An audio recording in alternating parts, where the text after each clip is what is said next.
ऐसी कोई ऊंची सूझबूझ नहीं है जो परमात्मा में शांत होने से पैदा न हो। सबसे ऊंची विद्या क्या है? सारी विद्याओं में ऊंची विद्या है ब्रह्म विद्या, आत्म विद्या। इससे बढ़कर कोई ऊंची विद्या नहीं है। आजकल जो पढ़ाई जाती है वह संसारी विद्या है, पेट पालू विद्या है।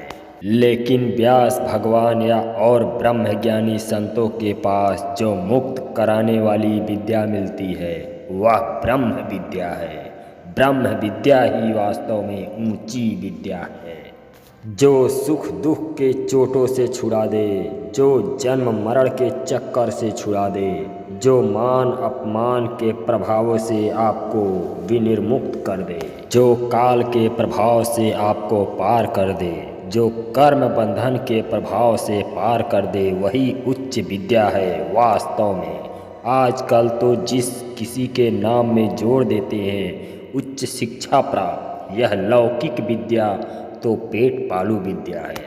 ऊंचे में ऊंचा जो सार तत्व है उसको जानने की विद्या उच्च विद्या है। इस विद्या को पाने के लिए राजे महाराजे राजपाट छोड़ देते थे और गुरुओं के द्वार पर रहने के लिए भिक्षा मांगकर खाना स्वीकार करते थे।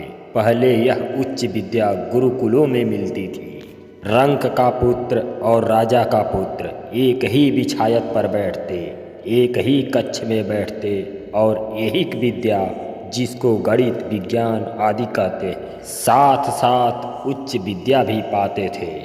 जैसे श्री रामचंद्र जी महर्षि वशिष्ठ जी के आश्रम में ऐहिक विद्या के साथ साथ उच्च विद्या भी पाते थे। धनुर्विद्या आज सीखते थे, तब भी उसमें से समय निकालकर आत्मविद्या उच्च विद्या पाने में लगते थे। जीवात्मा को परमात्मा के स्वरूप के साथ स्वतः सिद्ध एकत्व का अनुभव करा दे, ऐसी यह ऊंची विद्या है। इस उच्च विद्या का श्रवण करने का सौभाग्य भी बड़े पुण्यों से मिलता है। इस उच्च विद्या को सुनने सुनाने वाला, समझने समझाने वाला भी देवताओं से सम्मानित होता है। ऊंची शिक्षा का अर्थ तो यह है कि वह विद्या जिसके द्वारा प्राप्त ऊंचाई से बढ़कर फिर और कोई ऊंचाई देखने को न मिले।